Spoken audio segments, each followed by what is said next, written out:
খুব সহজ ডিম ছাড়া ম্যাঙ্গো কেক। প্রথমে আমি গরুর দুধ ভালো করে জাল দিয়ে একটু ঘন করে তাতে ২ চামচ আমের পাল্প মিশিয়ে রেখেছিলাম। এরপর এতে দিয়ে দিলাম চিনি, সুজি আর ময়দা। সবকিছুই ১/২ কাপ করে। চিনিটা ১/২ কাপের একটু বেশি ছিল।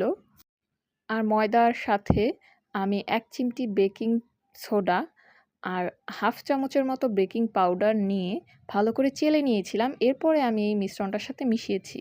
এরপরে এতে আমি দিয়ে দিয়েছিলাম ১/২ কাপের একটু কম তেল, দিয়ে ভালো করে মিশিয়ে যেই পাত্রে আমি কেকটা বেক করব, তাতে দিয়ে দিয়েছিলাম অল্প তেল। তেল দিয়ে এটা সুন্দর করে স্প্রেড করে এর উপরে আমি একটি কাগজ বিছিয়ে দিয়েছিলাম। আর কাগজের উপরে আমি খুব সুন্দর করে ব্যাটারটা ঢেলে হালকা ট্যাপ করে নিয়েছিলাম।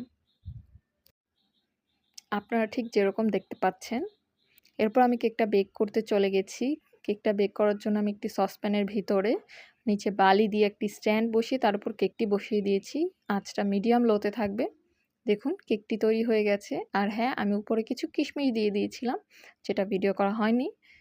কেকটা খেতে অত্যন্ত মজা হয়েছিল। অবশ্যই ট্রাই করবেন।